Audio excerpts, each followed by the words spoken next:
Ladies and gentlemen, boys, girls, children of all ages, and that technicolor rainbow in between, welcome to the Maelstrom, where I taste purple. And boy howdy, do we have quite a demonstration for you today. We've got matches on the card, we've got a lot of stuff going on that nobody has seen before, absolutely nobody, especially not my chat, who totally hasn't gone through this previously. That's right, Bob. This is a fresh take on everything. I have never seen any results. I don't even know why I'm here. But tonight we're going to be seeing fresh starts, fresh eyes, and a brand new match of people who have never even seen each other outside of the ring before, or even inside the ring. And tonight Yeah. And let's go ahead and get this show on the road. And during the entrances, we're going to be getting... part of our audience is going to be taking a look at some words from our advertisers. Oh. So are we all allowed to just say we're Tom Cruise? Like, just collectively, we're just, everybody here is Tom Cruise in Groundhog Day? Tom Cruise wasn't in Groundhog Day. You mean Bill Murray? No, not Groundhog Day. What's the... It was a Tom Cruise movie where it's based off the theory of Groundhog Day, where he's in a war and he keeps resetting the day. Edge of Tomorrow? Yes. I just thought it was called Groundhog Day. I'm so sorry. Now, Groundhog Day was a totally different movie, my man. Yeah, that was the one with the dancing chipmunk. That's how I remember it. It's not a chipmunk, it's groundhog. See, this is why you know I'm a movie savant, because I just know all this information. That was a trick question. No, he was thinking about the one with the three chipmunks that were singing all the single ladies. Yeah, that was the Goldilocks and the Three Bears, the movie. Yeah. And the fourth pig came in that made his house out of wolf skulls. You know, it wasn't exactly structurally sound, but it made a point. Wolf skulls for the wolf god. Indeed. So I have an English question for you when you're ready. Okay. Okay, so in Canada we actually had, and when I was younger, we had fire safety. And it was done by a mascot that was a bear, a grizzly bear, Smokey the Big. Is there, now I don't know if this is true or not, does your forest fire safety have a frog as its mascot? Is that actually true? Honestly, I never learned forest fire safety. All right, well, you got me there. Then again, I'm in London, which is an urban area. So that's fair. If it was something that was more rural, maybe I would have to look it up. They did not have like a like anything on fire safety ever on a commercial at all. No, if Yeah, just anything, forest fire is more. Yeah, it's more of an American thing. I was about to say it just goes to show North Americans can't handle fire. Apparently, they're like, no, we need to put public advertisements to make sure you guys can handle your fire, which you can't. Yeah, I mean there are fires like in the UK, and it's like, but normally it would be like the fire engines would come along, they would sort it out, and if it was something deliberate, like the police would look into it. That's really Yeah, about but it. like that's with us. But like, you never had any of those advertisements for a kid for like fire safety. Like, who taught you fire safety then? Was it just the teachers, or did you just all know not to mess with fire? Well, we don't really have forests, as it were. Uh, Like depending on the area that's that you live fair. in, there isn't really much in the way of forests, and plus, anything cartoon wise, it probably would be something from the States. I always wonder if there's any major mascot differences between England and anything in North America. Because to be honest with you, Canada just takes like from America. We're not. I'm not going to sugarcoat it. All Canadians, like we have grown up on the American kids cartoons just as much. There are Hmm. some Canadian cartoons, but even then, the actual good ones are from America. So I'm curious if England has like its own mascots or its own television series that actually, you know what? I wonder. Was Rupert Bear very like common in England for some reason? I feel like that one is the one that was like imported from England to Canada.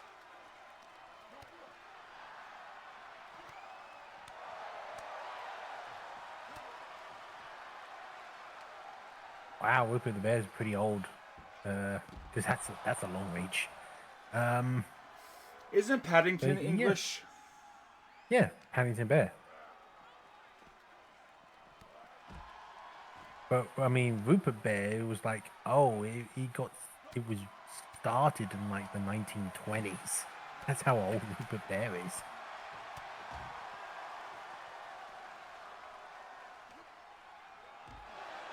I but I will still defend it today. It has probably some of the most fantastical intros for a little television series ever. It was very well animated. I love that everybody they didn't change them to American actors. They kept them as the show as it is. That was one of the only kids shows I actually like really enjoyed as a little kid was Rupert Bear. They never made an action figure for it, but I don't think they needed to.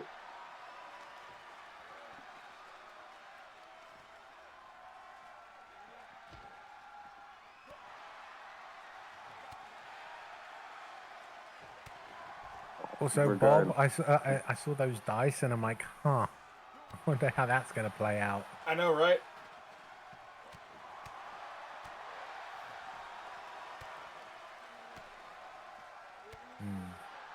Do I roll for another one? That's up to you, I my dude. mean, you if anybody here is collecting points to get things, it's you. I don't know how well I don't know if you've used any of your stuff. Somehow I turned my little gift from last time into a chaotic mess, and I'm still happy about that. I'm gonna save up my points to see what I can do with the next one. Oh, I have a shit ton of this stuff. Some of it I use, some of it I don't. I'd like to imagine on like this the upcoming holiday season you would take your stuff and like a little goblin gremlin that you are, they would go out and like distribute it amongst the Maelstrom as like some sort of like Zartor Zartor the goblin, deliverer of junk. Hmm. He goes around to every different like reality and just like a portal would open. He's like, "Hey, you!" and he just throws that at your head and the portal disappears. Ooh. All of them may or not be electrified.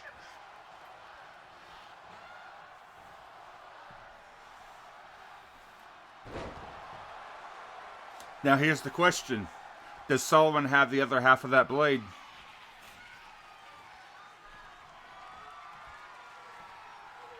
Ooh, that is a question, isn't it? That is incorrect because Solomon does not have the blade. He has Rumpy's mace. The blade went with Rumpy. So wherever it is in the universe is now no longer in my hands. Rumpy has the hilt of the sword. Sorry, the hilt. Sorry, the hilt. Solomon has a blade. Oh. He has a blade, but no hilt. But we don't know if it belongs to Zator's sword or Rumpy's sword. People suspected that it goes to Rumpy's sword. Well, it doesn't matter anymore. I don't have it. Didn't people also say that it may have belonged to Miska? Maybe. It's someone's. I know where the hilt of Rumpy's sword is. I mean, I know you do because you're like the DM and you know the everything. It's not in my area.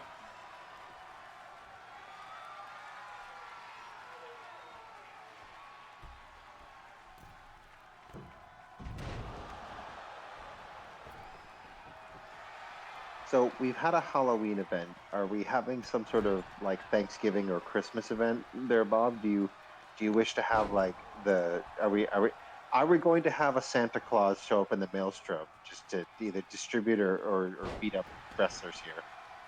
Well, if I remember rightly from the arena, there's actually 2 events that have been posted.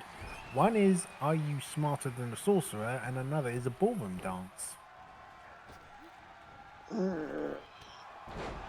I'm tempted, but I can't right now, and there are reasons I can't, and I won't go into why.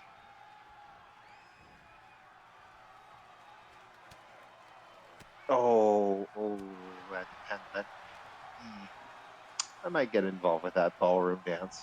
That's something I'm good at. I enjoy that our team works so well together.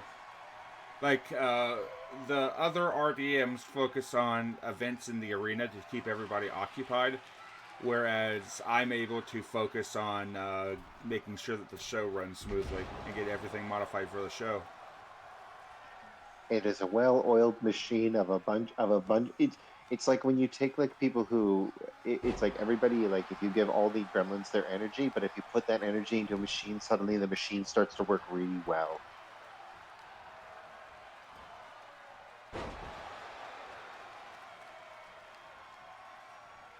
That was my old chat buddy, Mr. C.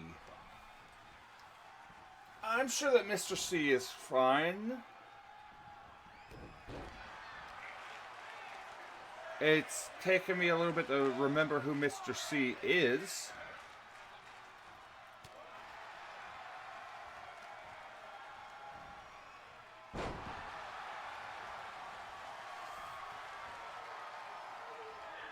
I don't know if I've asked this question or not before, but from a DM's perspective, who among the players has affected the world the most, either good or bad? Not so much who's made the most impact, but who do you think has changed the realities around them the most, that like maybe a rule has been changed or something? That would be an interesting question to pose. I do not know the answer right off the bat. Okay, well, how about within your realm itself?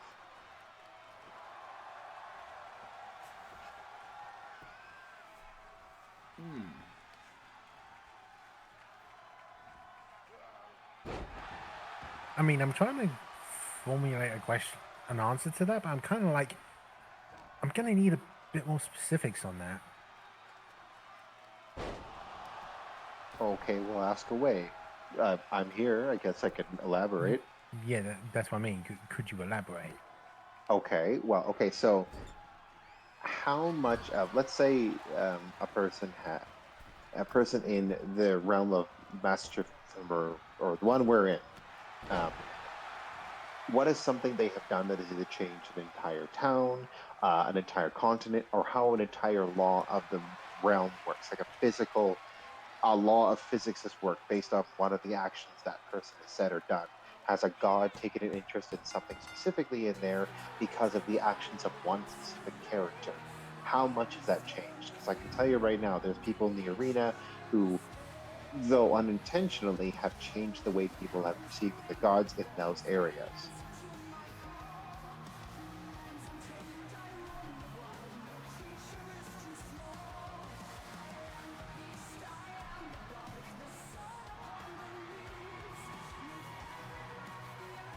Yig. Fair Due, enough. Yig, due to the fact that he changed the entire, he systematically over a number of weeks changed an entire ecosystem.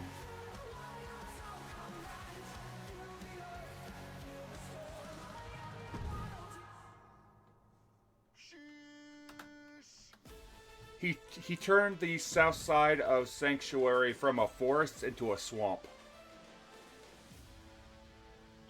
Oh, good for him. I mean, boo, why would he do that?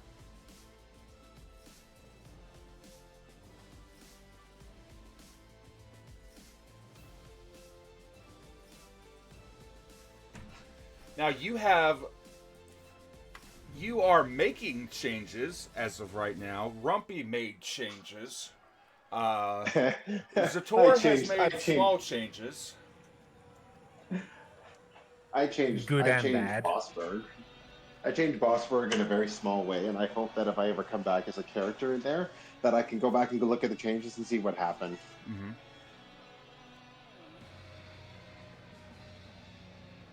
Well, there's orcs and goblins living there normally.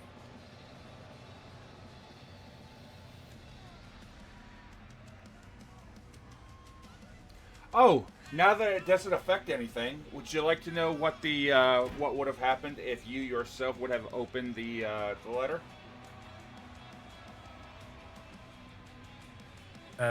What particular letter? Travis.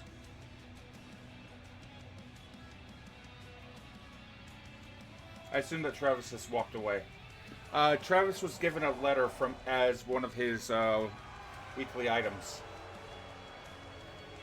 Oh, right, that letter. Mm-hmm. I remember it vaguely. Mm-hmm.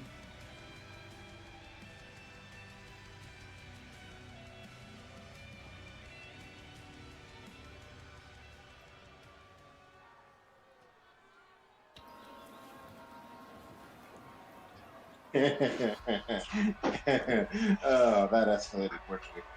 So, Travis, would you like to know what the letter did? Sure. When opened, it dropped a teleportation circle under the person's feet. Oh. Which is why the purple smoke cloud went up. That was the magic forming, and you felt an effective conjuration asking if you wanted to basically stay or go along with it. Had you opened it by yourself, you would have been instantly teleported to another part of the Maelstrom. Oof.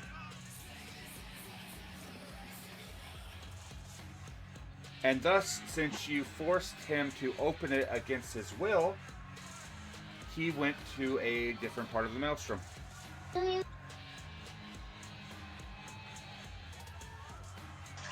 But if that's true, then what did all the other chaos that happened with it? Did something come out of it? The other part of town?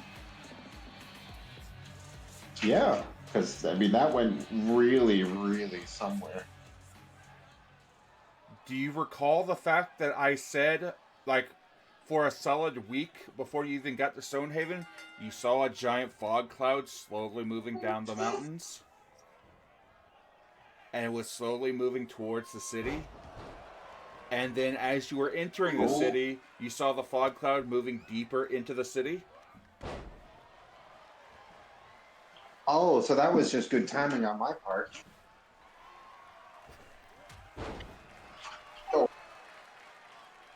That was an event that I had been rolling to see where that thing goes. Oh no. Ooh. You were on the bottom floor, and what likely got you confused was you saw a purple fog cloud, which appeared from the letter, and then when you dimension doored out, you landed above a normal fog cloud, which was the winds of Kirban.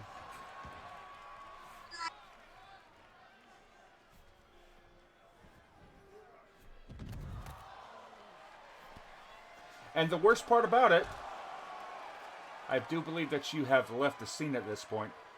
There was a group of Felorians that were following the fog cloud.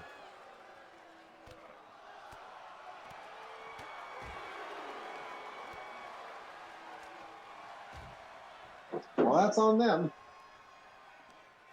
Which I'm going to have to roll to see exactly how their actions affected the Stonehaven's general view versus how your actions affected Stonehaven's general view.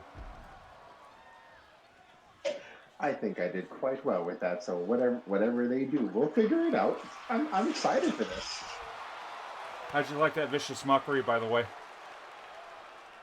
I think it was very fun. I like getting a headache from it, but it was very fun. There's lots of little bits in there I like.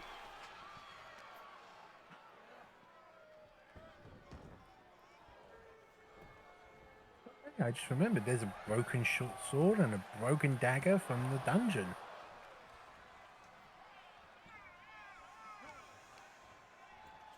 Funny that, huh? You'll have to excuse me, gentlemen. I have to go give my daughter a bath. Goodbye. Goodbye. Have fun. So, Rosa, what did you think about the earlier stream? Yeah, definitely interesting. Though I would have to admit, I did have to step away partway through it because I was focused on something. There. So yeah, he was basically making sure that a certain intro got made. I'm given the time of the month and who you work with, I can take a guess what it is, which means I'm going to have a fun time watching something after this is done. Okay, I will say nothing too special about Grimm this week. I don't care. Not this week. Next week.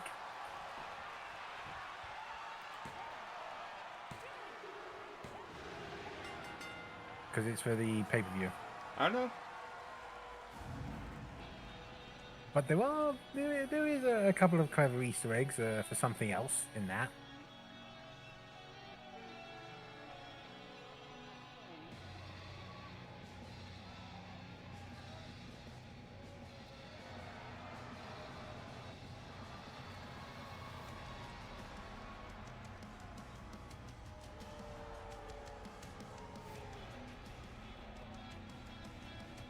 But yes, the Almi mob have been saying, "Oh, hey, we woke up a sleeping god." Funny that. Yeah.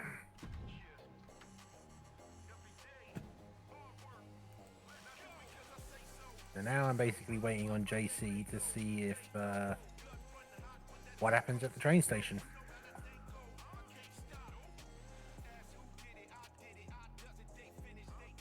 Oh, that's cool.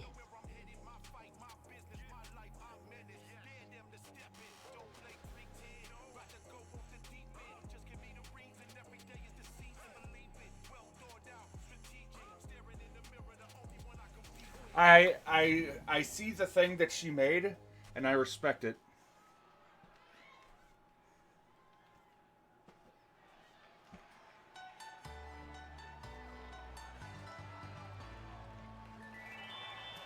Yeah, like I said to Travis, just wait until you see the full thing. Mm-hmm.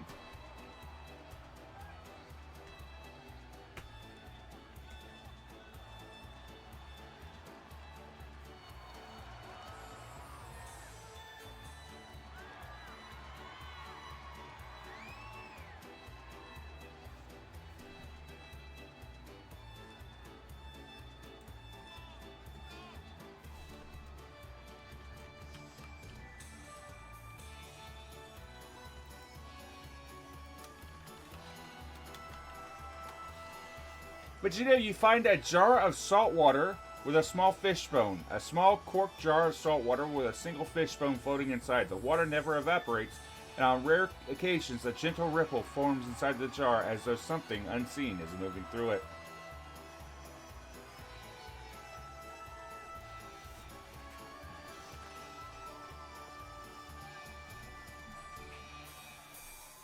Watch out, could be a T-Rex around. Indeed. Now, what was that question you were asking me earlier? The question was, you know how Travis makes things not only for himself, but for other people in the community, yes? You mean promos? Yeah. Yes. Promos, videos, things like that. The thing that Travis made, do you remember a couple weeks ago there was a very quick, like 10-second video? It was red and had a bunch of gibberish on the screen. Something about binary code, I think it was. Binary code was the first one. The second one was not last week, but the week before. It was a 10-second video that had a bunch of random gibberish on the screen. Travis made that video. Well, it vaguely rings a bell, but I don't remember seeing it. Mm-hmm. The video was like 10 seconds long. It was a blink and you miss it kind of thing. Do you have a link to it or something? I can give you a link to Bosco's VOD for it. Oh, okay. I'll just go check out which VOD was it, 2 weeks ago? It wasn't this past show, but it was the one before that. And was there one this week as well? If there was, I haven't seen it. So you said there were 2 videos, didn't you? Yeah, the first one was the binary. And then the second one was like a bunch of gibberish. Like a video of gibberish? Mm-hmm. Okay, I'll have to check I don't it know out. if it was like just jumbled words or if it was a cipher or what. Okay, I'll take a look then.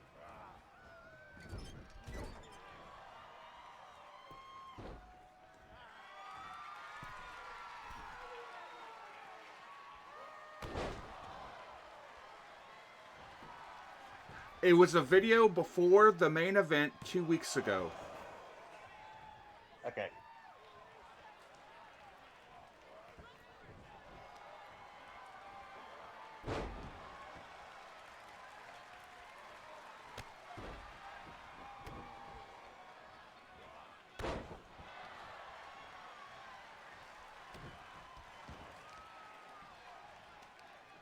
The first video, Omni replied saying project question mark for the first one, the binary video. And then I don't know how he reacted on the second one because apparently he looked away and missed half of the video. Okay, I'll check it out when I have the time. Yeah.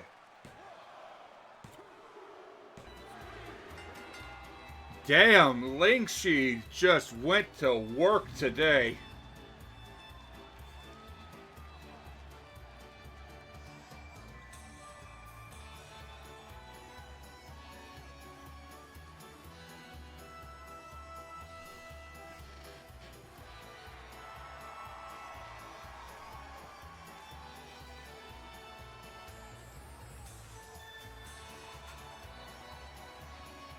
Damn, that was quick.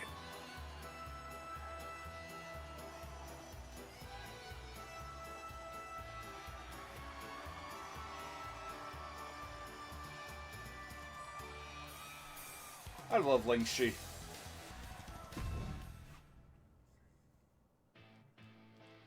Like, real talk, it just goes to show you how far Zach has come as a player. In that Season 1, he was playing Zach DeWeaver and was struggling with being a power player. And then he got, he got plantified. And He got plantified, and then he had to mess with. I gave him like smaller characters. Like he took Manny, and he took like what was his name, Frank, and he thrived with like the comic relief characters. Like he killed it as Manny with like Manny's little hyperactive adventures. Kevin, thank you. And he has since gone through and he's taken Derekai, I believe, and started doing Moral and Lingxi. And despite being them blatant Mario and Luigi knockoffs, they are actually functioning very well together.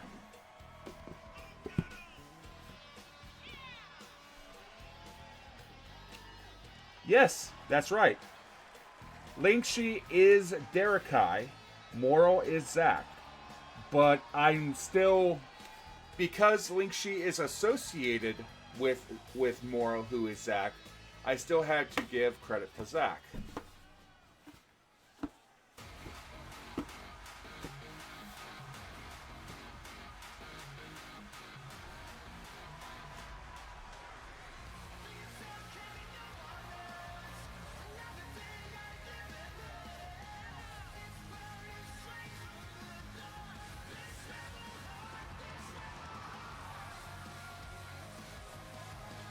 The thing about the Leaper Brothers is, yes, they are very much Mario and Luigi, but I mean, Zator is the Red Gobbo. I mean, I think there's. I'm trying to wonder what other characters are like very similar to something else in the Maelstrom.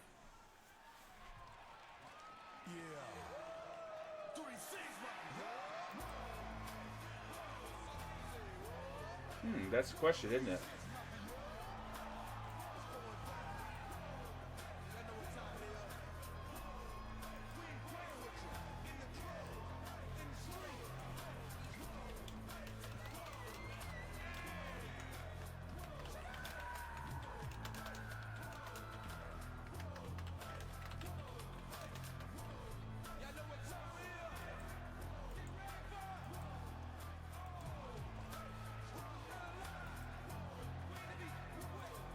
Rosso, I got yours. Rosso, I got yours. And Vegeta, I got yours. First 3v3.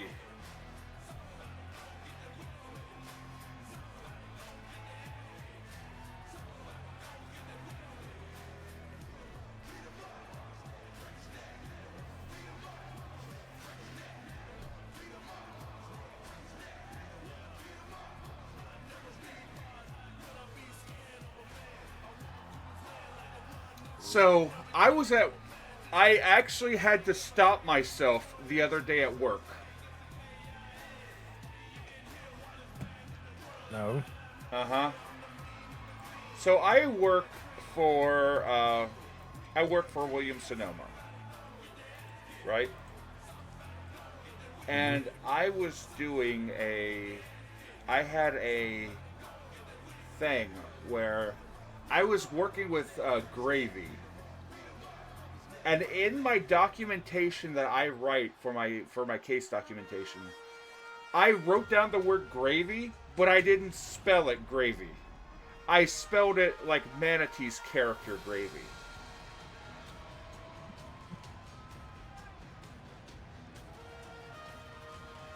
That's amazing. So I wrote it as Greyvi. And then I stopped. I had to go back and correct myself and write it proper.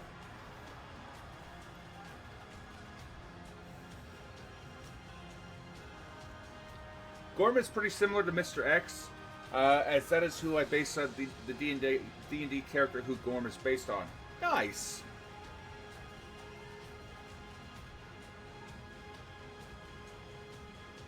Gorm is one of those imposing characters.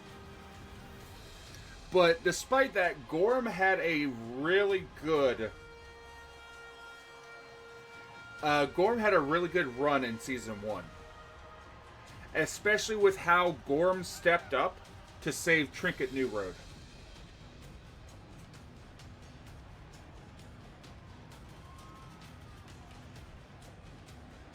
Like, with Laughter going after Trinket, Gorm stepped up and fucked up Laughter. Because he was trying to do some not great things to Trinket while she was pregnant. So Gorm stepped up and basically took control of the situation and acted as the Order bodyguard for a while, and specifically Trinket's bodyguard, until Trinket had her 3 daughters.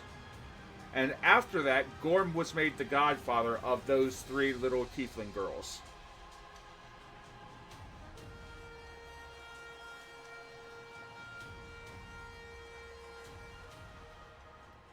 Yeah, he beat the shit out of Laughter, which was a clown to Rapture New Road for weeks on end.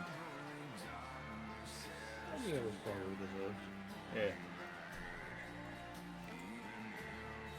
Also, hi, Kev. How you doing? I'm doing alright.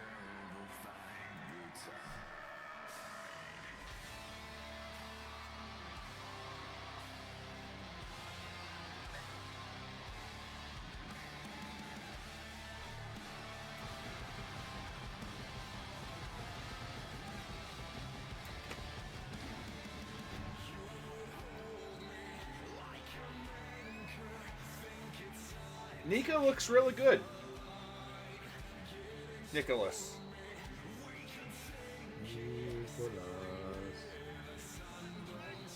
Your volume is somewhat low. Are you you good, Kayeth? Oh yeah, no, I'm fine. I'm just being a little more quiet than normal because due to what I've done to my back in the last week, I'm on the floor. Fair.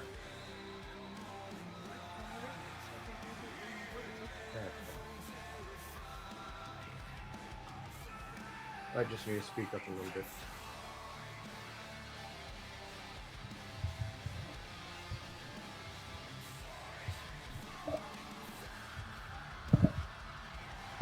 So Travis, I work as a superintendent at an apartment building.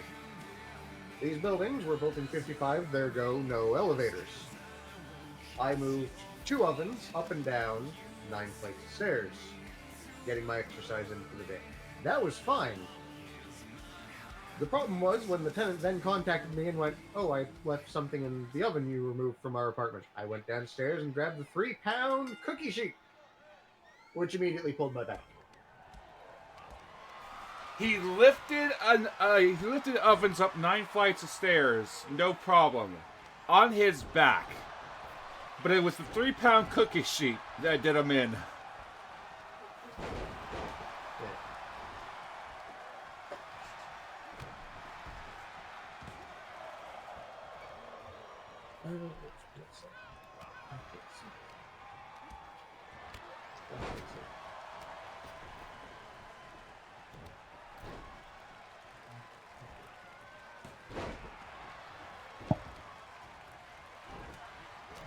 Yeah, no, my game's all the way up, so it should be fine.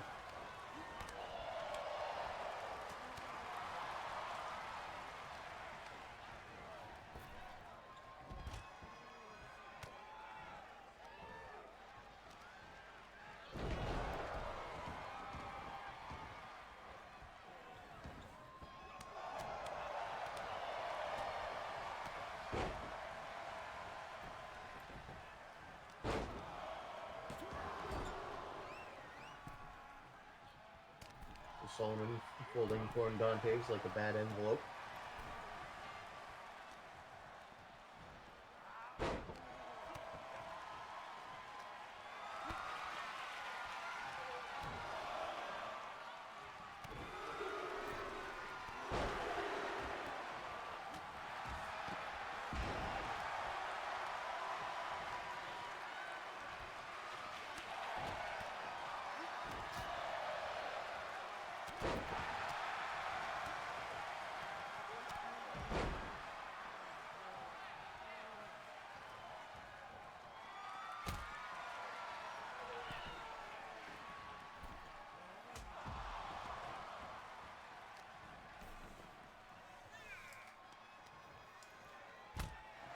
Just everybody outside the ring. The yeetening.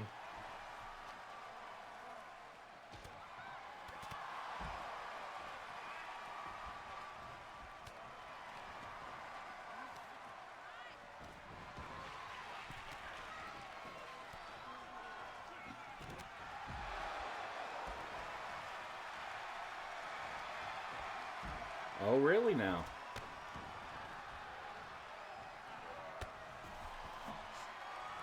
I mean, if you have too many people in the ring, it gets really dangerous for continued fighting in the ring.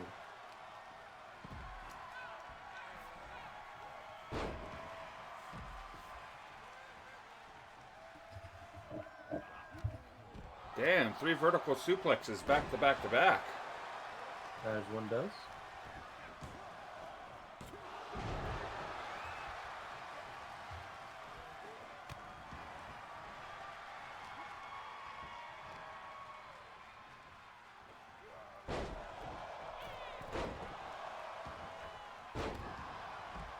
And people are just being thrown left and right.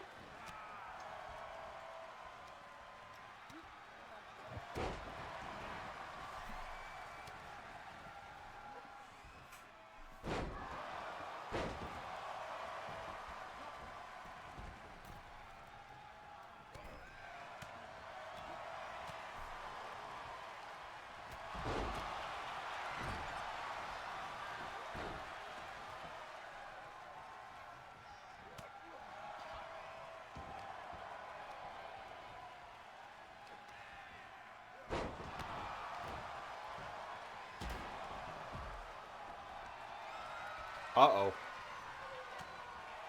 Cooper's about to get hurt.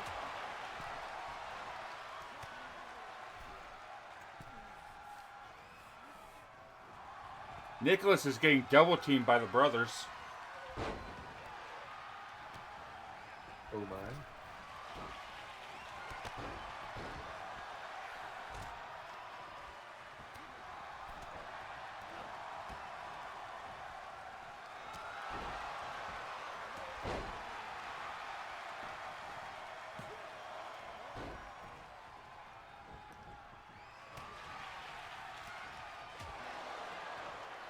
Huh. Yeah.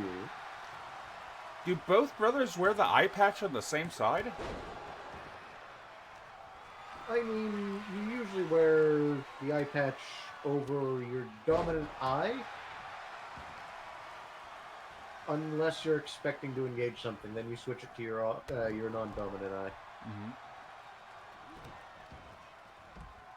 So it could be that Thorn's wearing it over his dominant eye, and Aaron is wearing it over his non-dominant eye.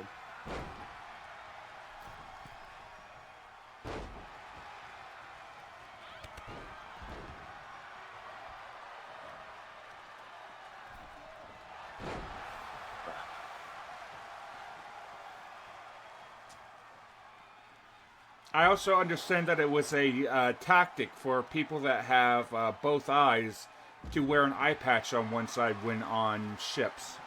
Yes. It was also fairly common in large towns for any profession that would go in and outside a lot, where they'd usually have a rag that would cover one eye and it would just be moved up to the head, top of the head when they were inside. Hmm.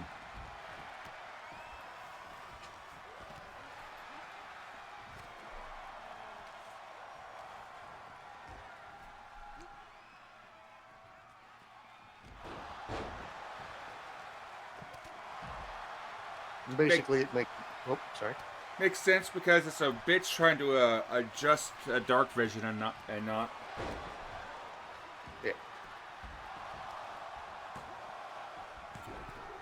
Which, when the majority of your light is candlelight or firelight,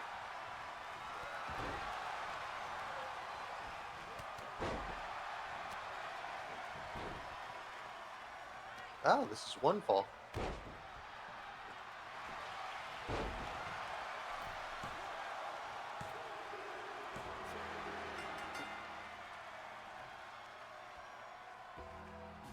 And Thorn sat there and watched the pin happen. As he does do. Then again, Thorn's a part of this team, so that explains it. Yeah.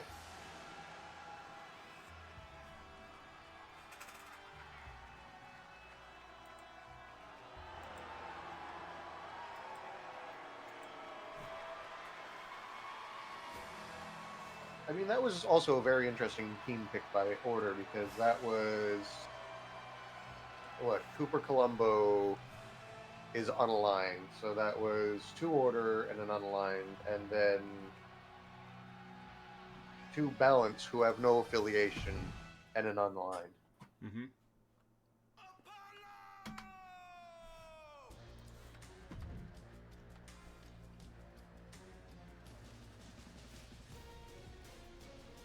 Oh, sorry, Aaron is Chaos, my mistake.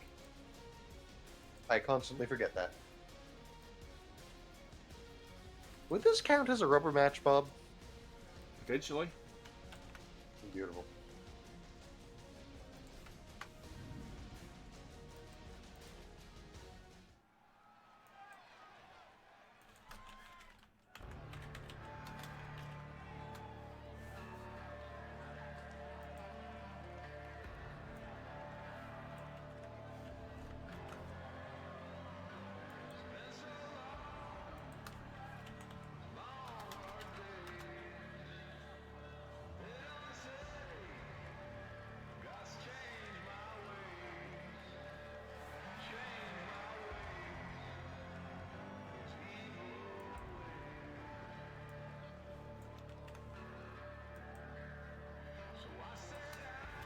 Yes, no, Travis. As promised, this week, Ka got the shot. Well, there was nobody that contended Kaw getting the shot, so Kaw got yeah. the shot. Which hilariously means next week's going to be another contender for the death.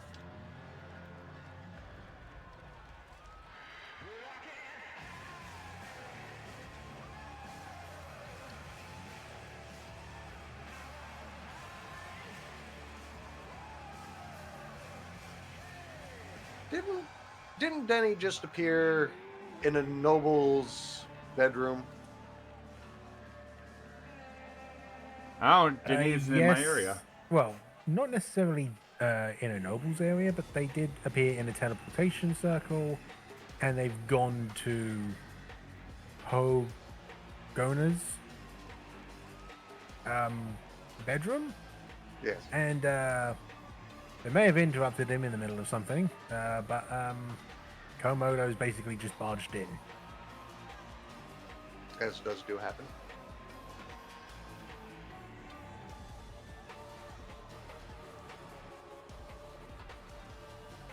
I kind of dig the modern look for Yig. Oh yeah, no, it looks great. Squinto was an absolute joy to work with for Yig. Travis, this is like round 4.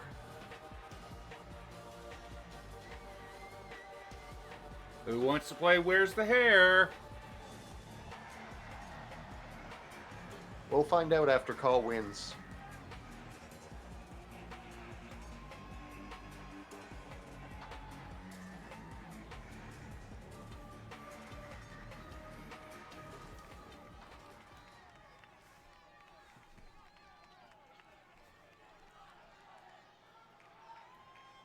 JC, this is how we find out Cause a sleeper agent for Chaos, isn't it? I would laugh like hell. Oh, straight up. It's a shame that option's been removed from players this time, though. Mm-hmm.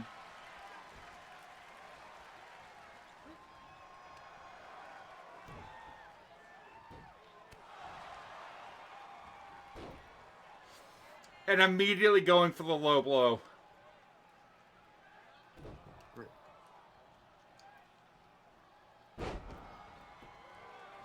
As one does do. Speaking of, we don't have live there, Bob.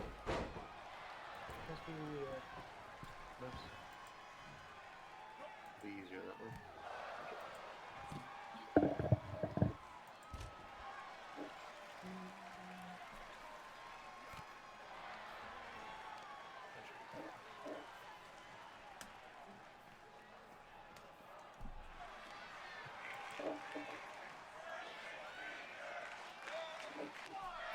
He punched him right in the dick.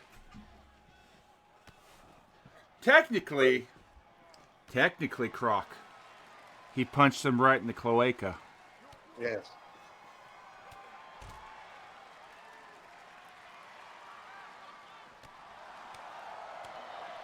I just realized both of these fellows probably have cloacas. Oh, most likely. Yig definitely does. I swear. 2K, why? Can we get exclamation point 2K in the chat, please?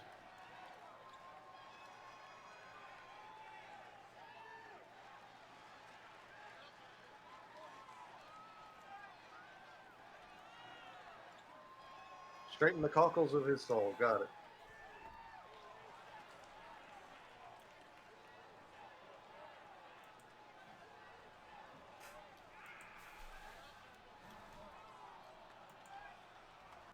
You say this, Travis.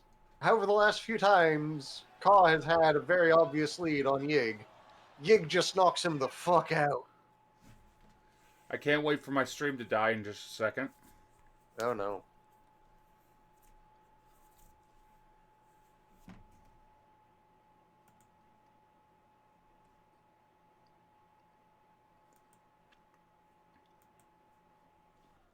You know what? I have an idea. What? So I have to wait for... did I get... Yes, I did. I have to wait for the basically the game to upload before I can launch it again, right? Yeah. So we have a little bit of time, right? True. After these messages, we'll be right back. Beautiful. Oh, good. Chaos has bank accounts now. Why does the Chaos have bank accounts?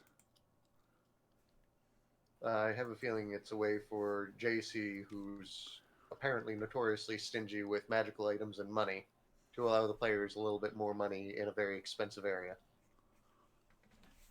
But there's nothing in the arena. I mean, it could also be that a player just sat there and set it up so that everyone else can. Frogs have heavy pockets and need currency exchange. Ah. Yes, JC, you're notoriously expensive and stingy with magical items, from what I've been told. That said, I enjoy that because I'm the same way. You know JC? why? You know why he's notoriously stingy with money and items, right? Hmm. Because of you? Probably because of fucking me. Yeah. That's okay. If anyone is worse than JC for that, it's probably me. Because if you don't tell me you are looting the bodies, you are not getting anything from the bodies. If you do not tell me you are searching the room, you are not getting anything from the room. Hell, I'm also stingy when it comes to experience. Because I will run chain combat, where players will have 6 encounters basically in a row, so that they do not get to rest to gain experience. That said, they usually get a good block of experience at the end. If they survive.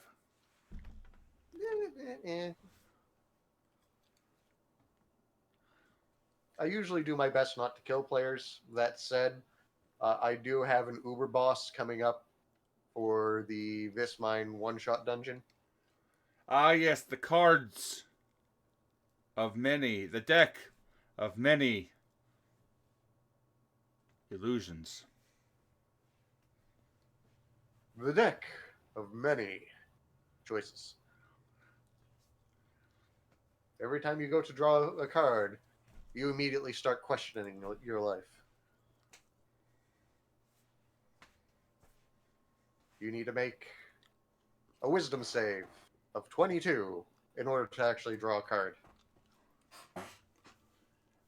And what is in the deck exactly? Yeah, it's just a normal deck of cards. Hmm. Nobody knows that though. So I gave a former player a modified deck of illusion, a deck of many things. I called it. This was before the deck of wonders was a thing. I basically made my own deck of many things and made it a deck of wonders. One of the cards, one of the strongest cards, was called the Loom. So when they opened it up, when they pulled the card, basically the tapestry of their entire life was shown to them up to that point. Oh, I like that. And they are allowed to remove one string. The problem with stuff like that is you never know what else is hooked up to that string. Mm-hmm.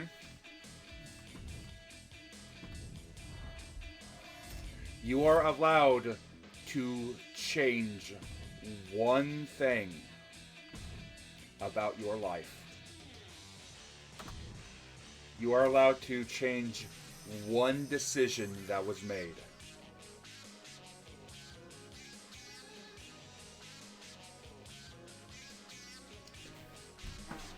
So Squinto, when I ran the deck of illusion with the deck of many things, I modified it. I changed it out. The strongest card that you could get from my deck was called the Loom. So when you opened it, you saw your entire life as is. You saw every event. You saw everything that had happened to you. And you are given a choice.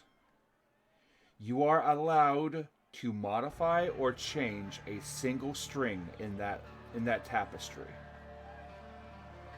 You are allowed to change one decision that was made. For better or for worse.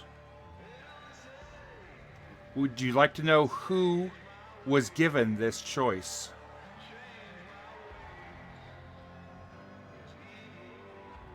Consider me interested, at least. It was Jaunt Tristram.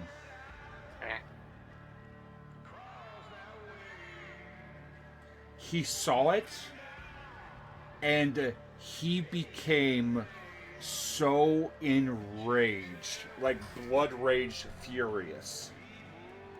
Because in that moment, he learned a lot of the decisions that were made that put him in the position he was in. He learned a lot of his history and how decisions that weren't his to make affected him and put him where he was. He learned of a lot of the wrongs that was done to him. And he was allowed to choose one choice and change one decision. And he made the change. And it faded. The tapestry faded. And Jaunt forgot all about the change.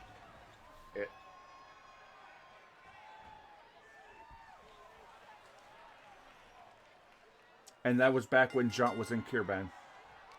Yeah.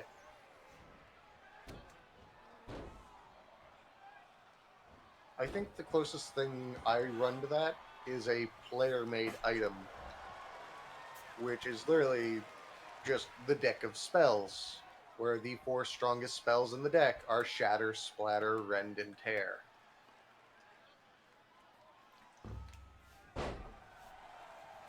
Which these Shatter, Splatter, Rend, and Tear are classified as the forbidden spells in my system, because they do more than maximum damage for the system.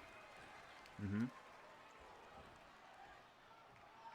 Usually they're single target, and going through them, the first one most players learn of is usually Splatter.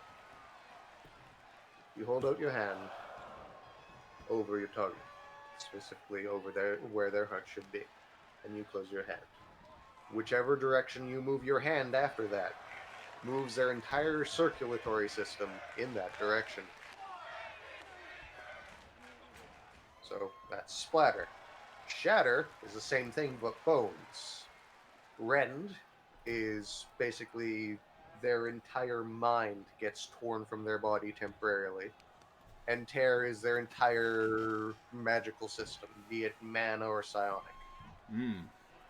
Or potentially even their bond with their god.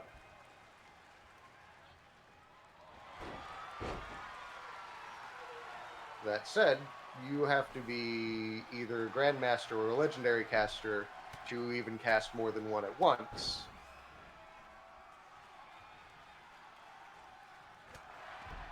So you could technically rip and tear until it is done. Yes. Oh, rend and tear. Mm.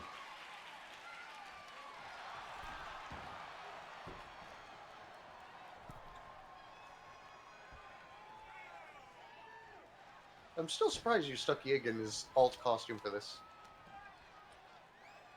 Dude has a belt. He deserves to be a little formal. Fair. Now they're playing silly buggers. Hey, Choco. I'm going to try to share the screen again. I've shared the screen 3 times, and 3 times my game is frozen. That's highly important. Which tells me it might be a memory leak somewhere, probably in 2K.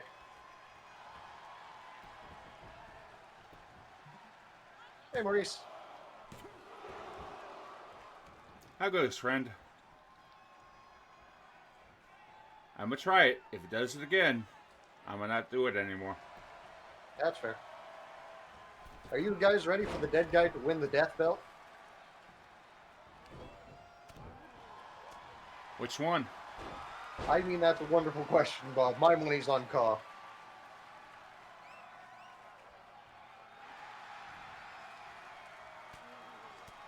How's it going, Maurice? I appreciate the raid earlier in the day.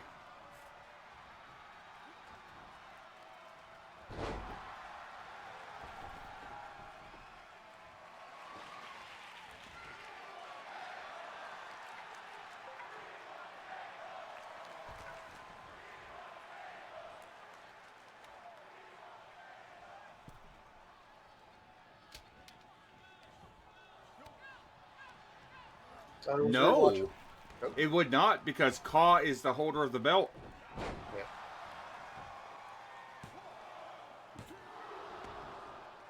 So I was rewatching the tourney on your YouTube there, Bob. Uh-huh. And I came to a very sudden realization that Yig is just an absolute bastard of a wrestler. Oh? He is the most disrespectful I have ever seen a wrestler in any of the E-Feds.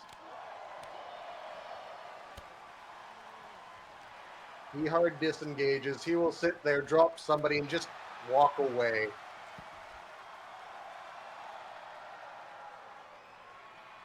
And he's absolutely miserable for just poking somebody who has a weapon to make them drop it and leaving them.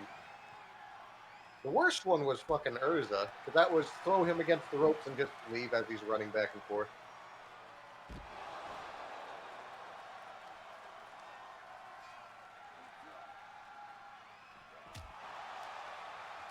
Man, 2 dick punches back to back.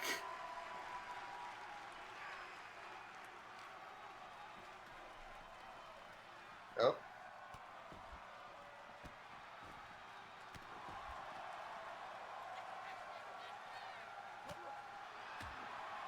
Ka is not fucking around, is he? Not today, no. Kaw doesn't want it to be 3 losses.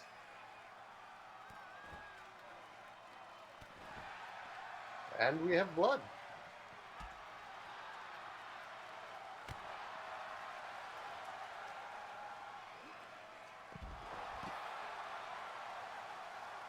We have blood and 3 nut shots. Yeah.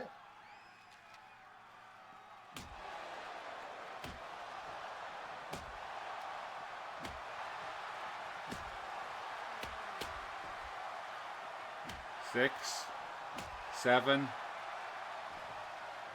That thing is about to break. 8. The tip of that kendo stick is bent. Yeah.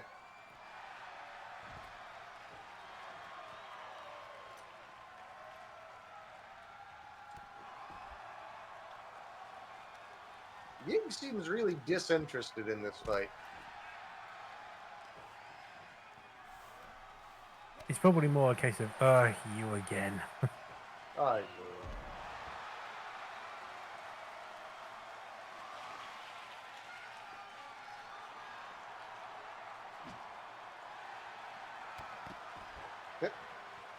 No, that one's dangerous.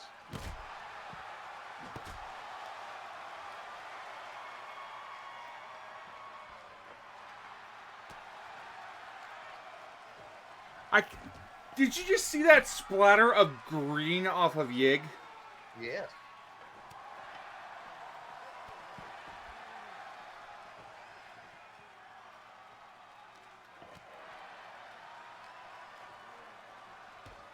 I don't even want to know what that was. That was probably Yig's spores.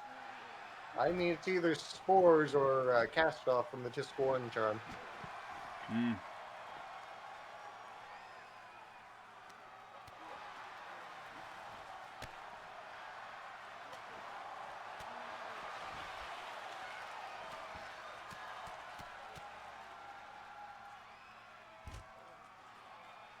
Yeah, rear naked chokehold.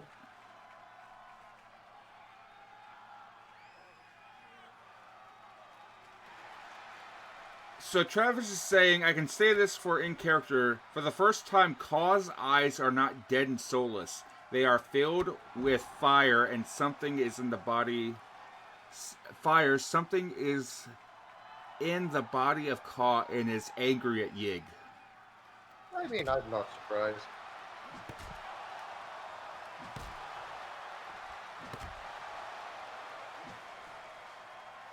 It looks like something is trying to fucking kill Yig. I mean, there's a list of things trying to kill Yig right now. We're going to have to narrow that down at some point. Oh, we now have a ladder. Bonk. Bonk.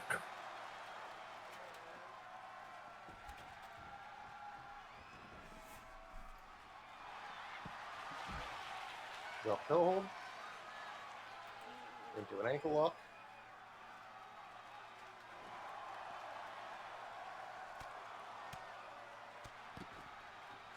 Ah.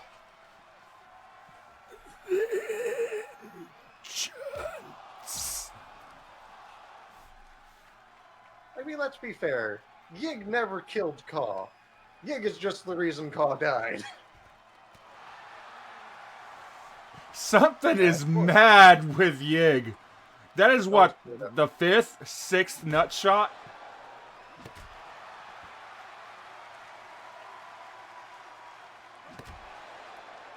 I don't think that, at this point, I'm not sure that Kaw is even concerned with winning.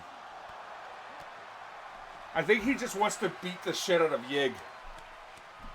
I mean, it happens on occasion.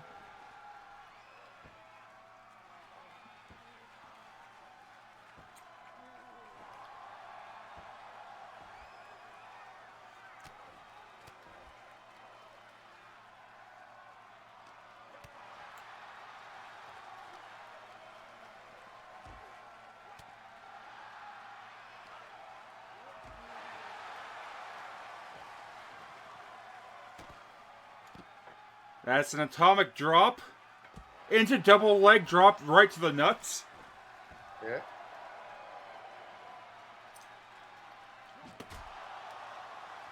That's a knee. That's the other knee.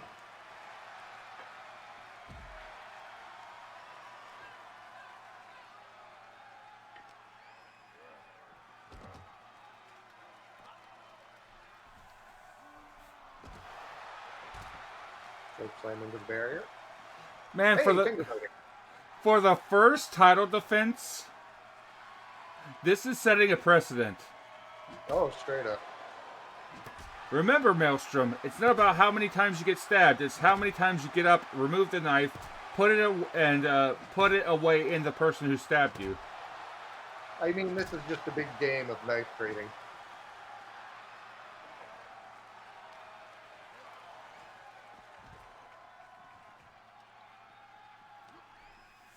I'm curious, what's their health looking like right now? That's a wonderful question. Yig's body is probably red.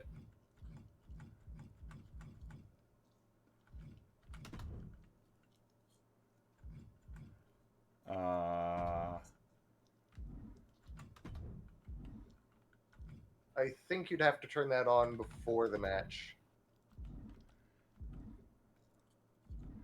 Oh well.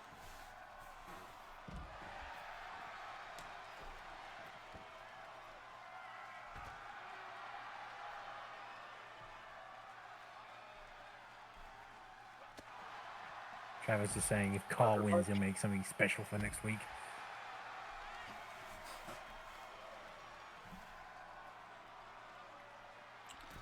There's the disrespect right there. Yig is the most disrespectful of the wrestlers because he's prone to doing that. And he usually ends up paying for it. So. Uh-oh. I rake onto the ladder. Kaz going for the bat.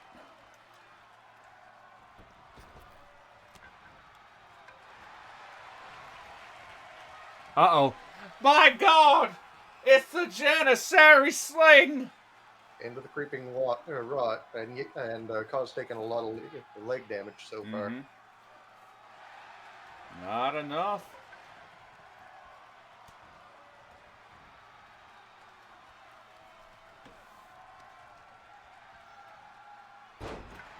Ooh, hip toss onto that ladder.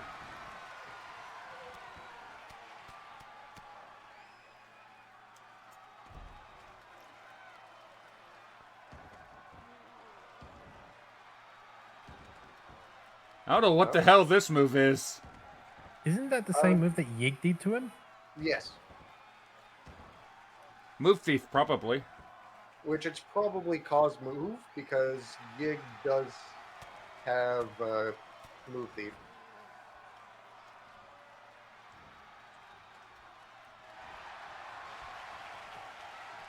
Oh, back into the creeping rot. This might do it. He's right there at the ropes, though. Nope. And Kaz taps.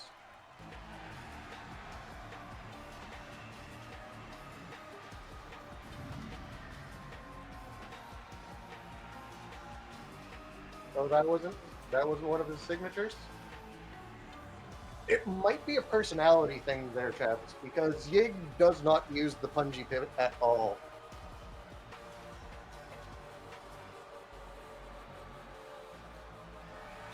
That was a hell of a fight, though. Real talk. No, that was a great Extreme Rules match. Yig leaning over and taunting Kaz directly.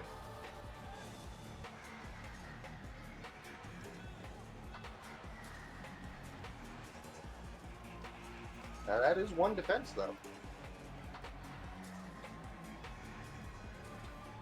Legit, I don't think that Kaz was going after the belt. I think Kaz just wanted to hurt Yig. Yeah.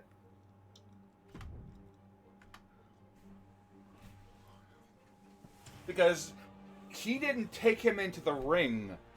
Yig went into the ring. Kaz was happy as could be just staying outside. Oh, straight up.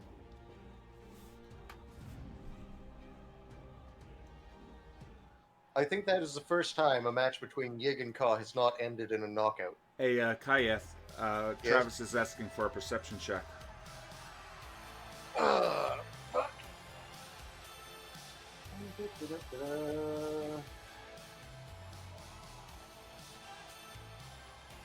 Kaz was after below the belt. Yeah, Kaz did hit below the belt like 9-10 times.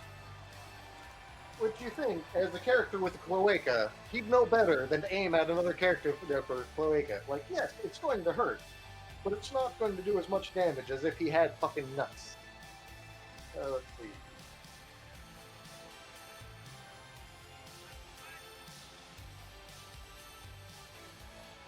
No, Yig just left the ring right at the end there.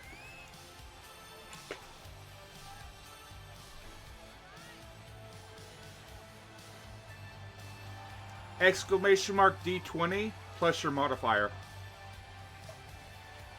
Yeah, so on here that would be D20. So it's just 7. roll a d20 and then add 4. Ah. Space D20 or just D20?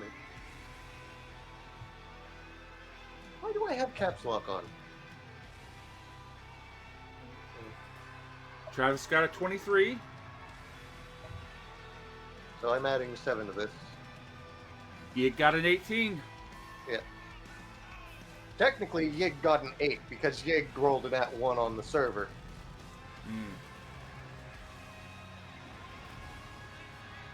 So pretty what much are we rolling Yig for? sat there 1 and immediately, Travis asked Kayeth to make a perception check. as a friendly reminder, barring specific circumstances, players should not be asking other players to make checks. Unless it's DM sanctioned. That said, Bob sanctioned that one. It all depends on what it's for. Oh yeah. If he's trying to slip something into my inventory, it auto-fails. Travis, that's fucking hilarious. Mostly because something is watching Yig at all times. Several somethings are. In fact, one of them is kept in his pocket at this point in time.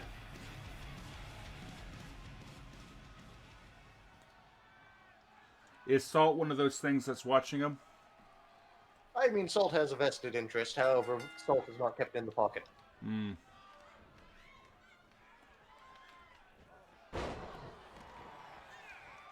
Which, the Yig in the Maelstrom is the one instance of Yig that does not immediately hunt down the seer.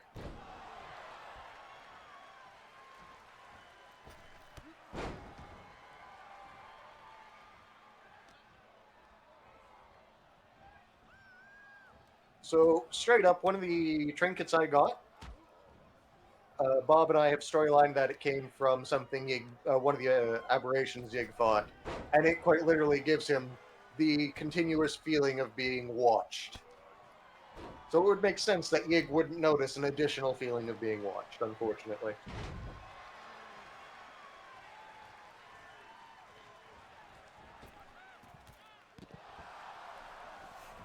Ho ho! Hot damn.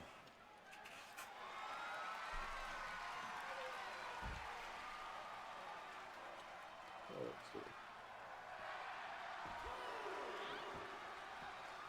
Is it just me, or does Icky really have kind of like a Mega Blitz vibe to him? A little bit. I mean, he is a monk. Yeah.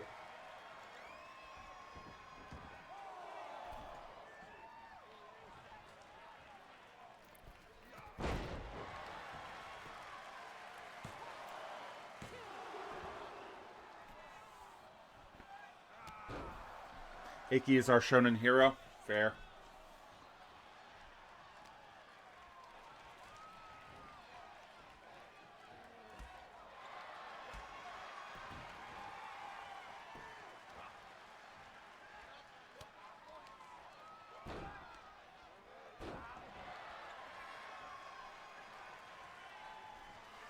It's interesting seeing all the different characters that people play and how they're progressing.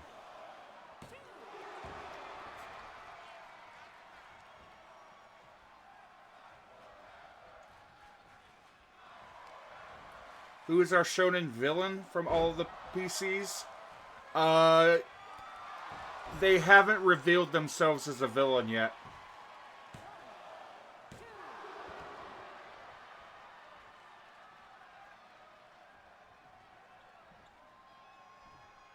Here's a question: do they know they're a villain or not? Do they view themselves as a villain is a better question.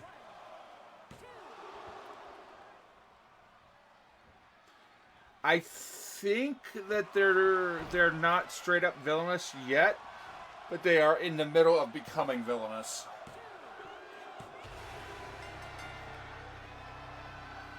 And your winner, Iki, the fun.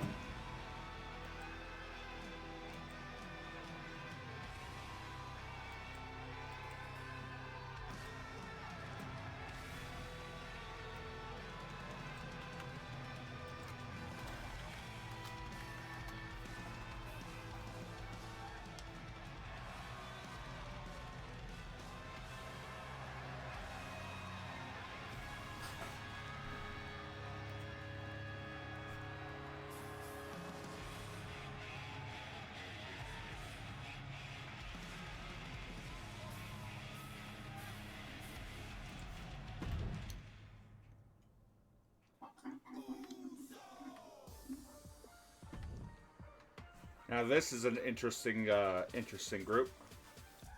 Oh, straight up.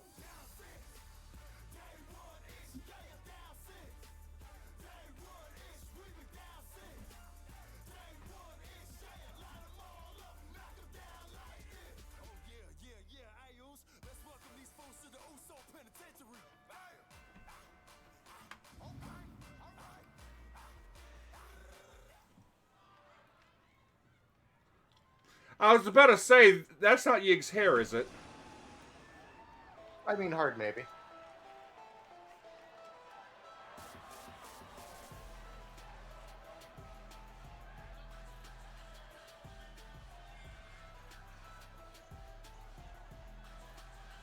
Hanging above the ring is that contract for a chance at the Solidarity Belts and the Leapers' 4th defense.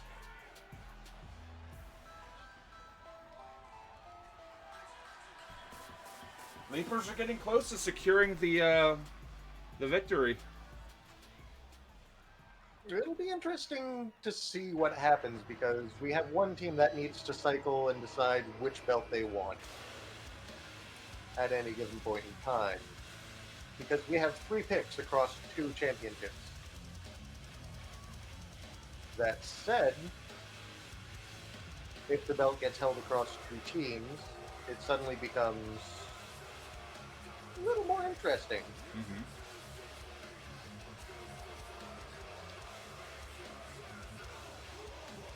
Representing Chaos, 2/3 of the Great Gold Ones, Mithril and Howler.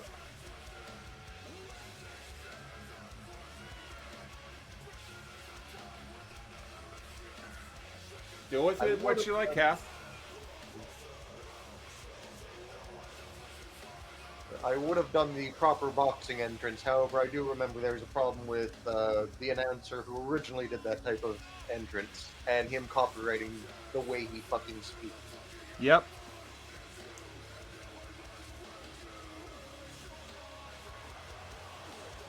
For instance, if you do not stick air quotes around the phrase, open quote, let's get ready to rumble, end quote, it can become a very nasty problem. Specifically if you say it exactly like him. Mm-hmm.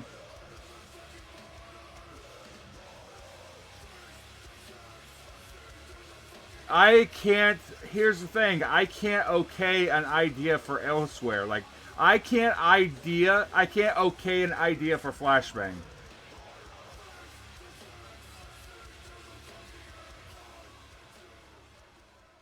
We have a message to Howler from Lucius.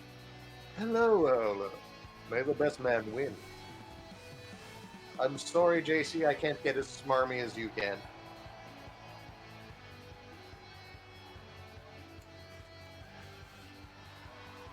Despite his age, Quentin has been a beast in this federation so far. Oh, straight up. I think Quentin is current. Outside of Yig because of the tournament, Quentin has the longest unbeaten streak. Because I believe Quentin had 5 matches before he lost one.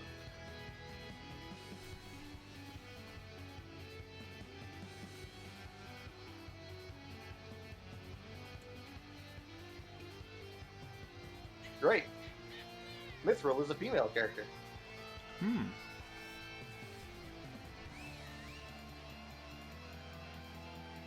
Ladies and gentlemen, coming down to the ring, Quentin Martin, the first half of High and Mighty.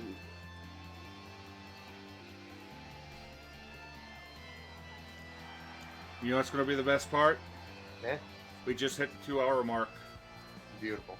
We're gonna get hit with an automatic ad in the middle of this match. Woof. I mean, we ran an ad not too long ago, so that should push it back. Mm-hmm.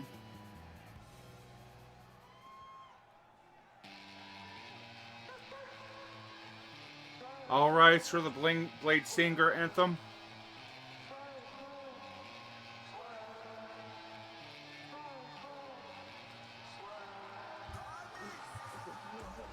Coming down the ring now, representing Order, as part of High and Mighty, Tyrael Nimbus. I love that armor, by the way. I have Oh, it's always great. adored that armor. Yeah.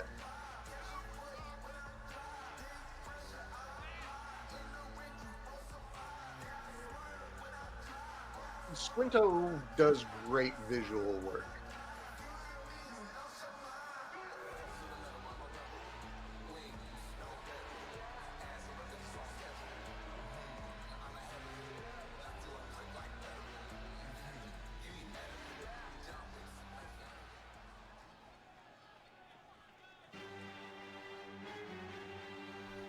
And then there's this fucker. Ladies and gentlemen, this fucking thing. Lucius Aurelius Alanius. Actually, does it still have a name? Or is it just a submission? There's so many tag teams in this game. It doesn't surprise me.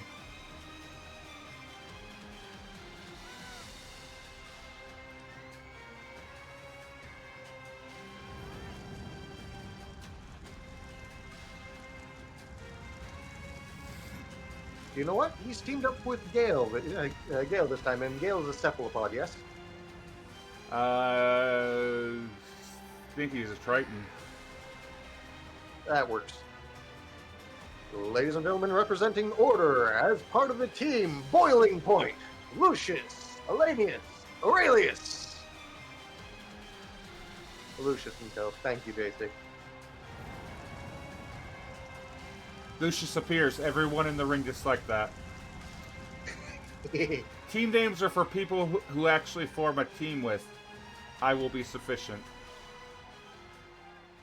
Team names are for people I actually form a team with. I will be sufficient.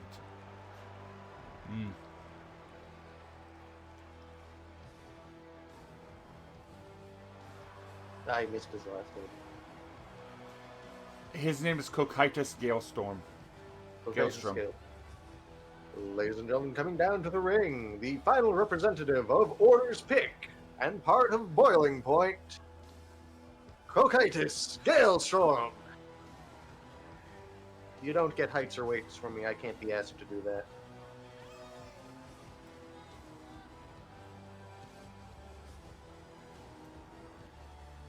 This one has the eye patch on the other eye. Mm-hmm. He has the eye patch inside of the eye socket.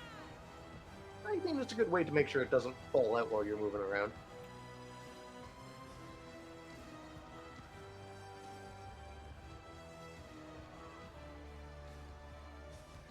That's probably just a big glass eye or something.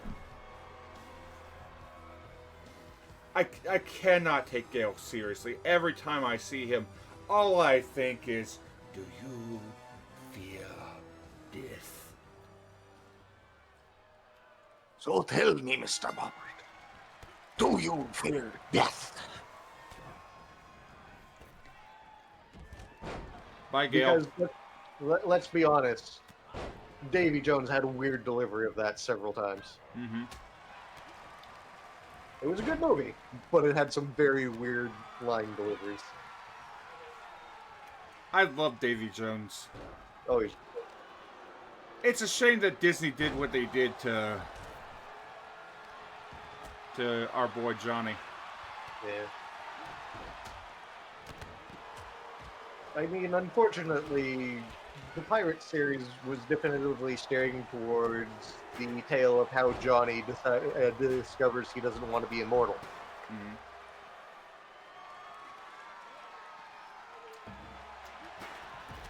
You could tell that Johnny was not having fun on that latest Pirates movie. Oh, yeah, no. Which, they might reboot the series with somebody other than Jack, but that said, there's going to be some pushback from the people who enjoyed the original series. Mm-hmm.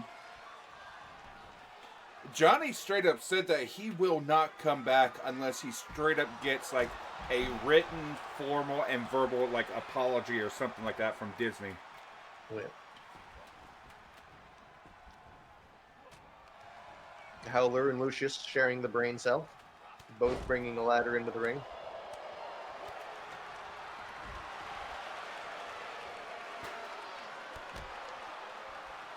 Ontario tripping on the top rope. Tario dragged the rope with him halfway across the ring. Well, I said he tripped on the rope.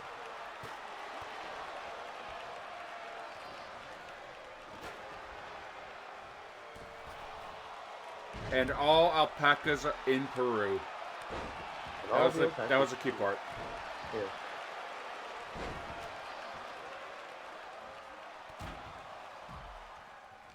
But yeah, we seem to be coming out of the section of Disney doing everything they can to try to protect their image and failing miserably. Mm-hmm. Now they're just trying to protect their IPs as normal. For the love of God, don't get Disney Plus. That will give Disney the okay to fucking kill you. Yeah. Yeah, but they have Deadpool and Wolverine. Pirate it. Yo ho ho and a bottle of rum. Yarhar fiddle dee. Speaking of rum, I'll have half a bottle of homemade spiced rum.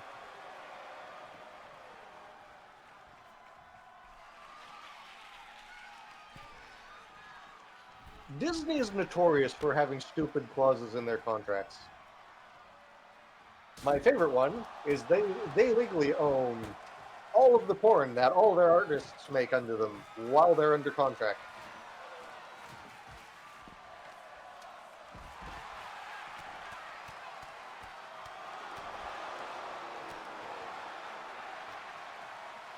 Wasn't there like some theory that they did that like what was it? Disney did a takedown on somebody that did like genitalia of a character, and then the internet was like, well, since they took it down, that means that this must be canon for what their genitalia looked like or some shit. So if it was, it probably wasn't taken down because it was a genitalia, but because it was made and distributed as said copyrighted character. But I could see it happening, but not in that way.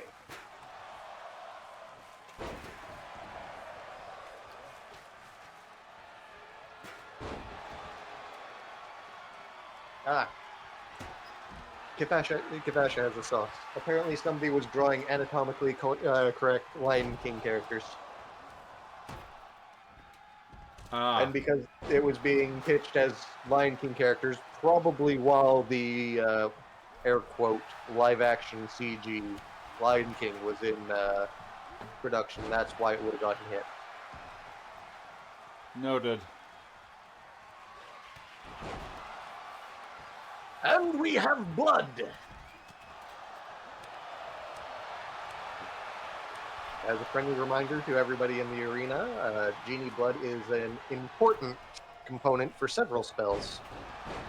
Ifriti Blood even more so for fire spells.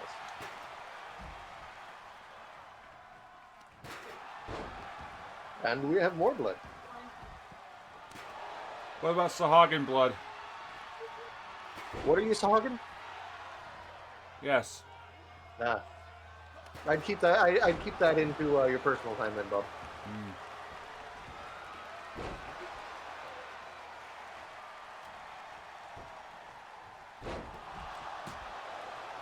Yeah. Apparently, Kipasha is highly aware of this because she was following the artist on one of the platforms when it happened.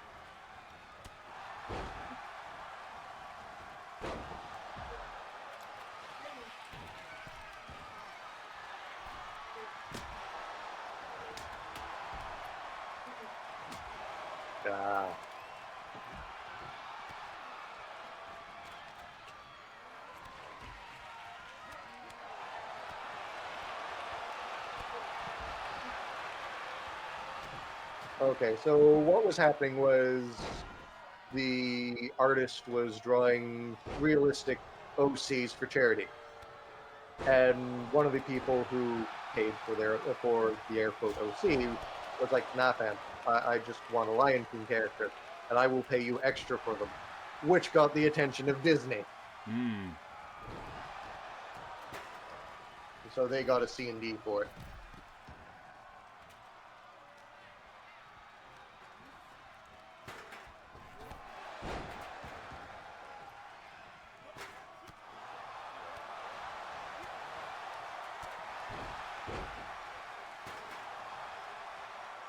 Teriel with the chair. I'm surprised the chair didn't pop up in Yig and Kaw's match, actually. Everything else did, though. Fucking boy howdy.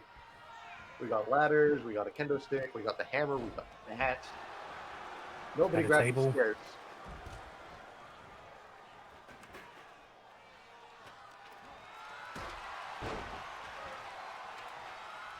Teriel still unconscious outside the ring. There's a Lucius, not the face. Bonk. Oh, my face. Not the face, that's how he makes money.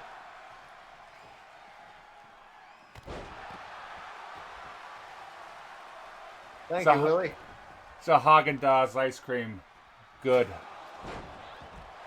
Would that be anchovy flavored? Possibly. I mean, that would just be a Caesar dressing flavored ice cream at that point in time, and that wouldn't be terrible. There has been ranch ice cream. Tario, what the fuck are you doing? Teriel's doing things. He's doing some fucky wucky with his foot through the ring. As one does.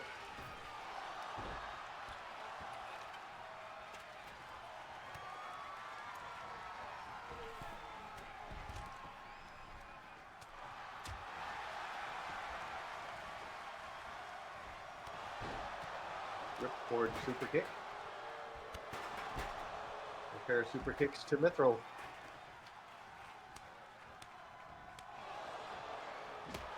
Damn, Howler's slapping Quentin so hard, golden sparks was flying off of him.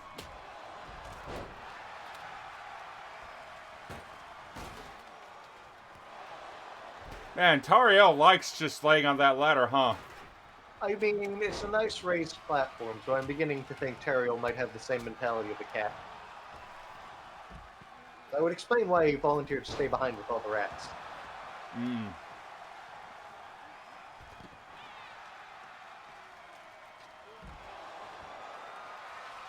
Yes, man. Teriel is definitely one of the two most fighty bitches in the ring, the other one being Howler.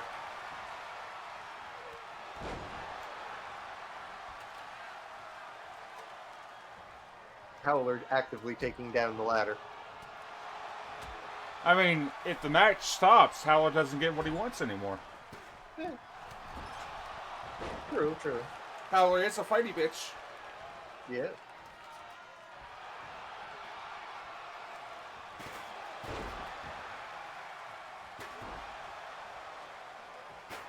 Lucius specifically taking the chair to Howler. I mean, Lucius also should know better than anyone how dangerous Howler is. Lucius can also pass it off of, oh, it's just more concussive training.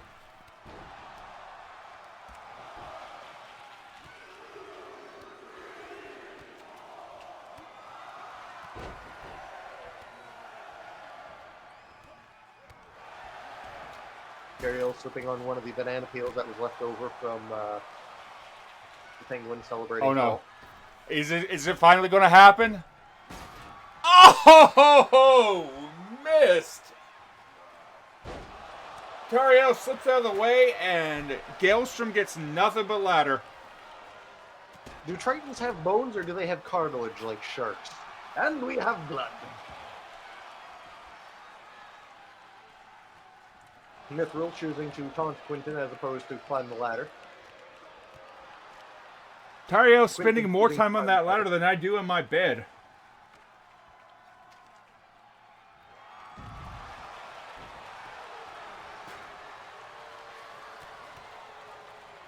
Lucius taking offense that somebody else is dealing with Howler.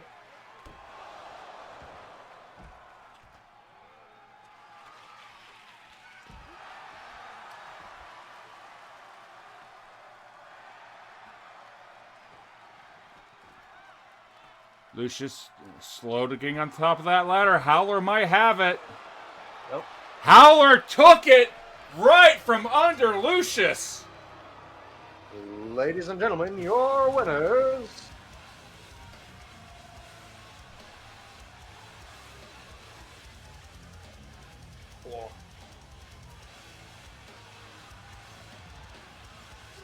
I mean, Lucius is the one to let Howler win, so.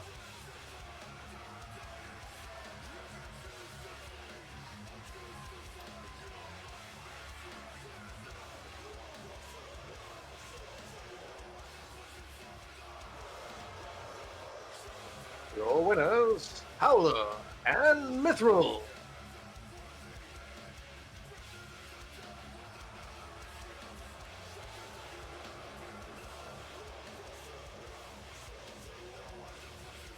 Will the Great Gold Ones take the belt from the Leapers, or will they simply be victory number 4?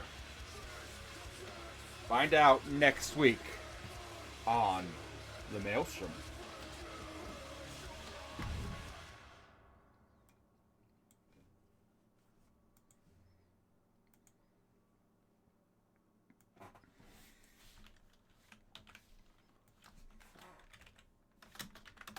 There you go, Kayeth. Merci beaucoup, monsieur.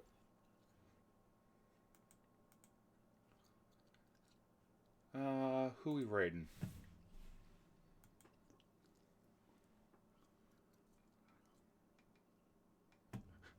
Ha ha ha ha ha.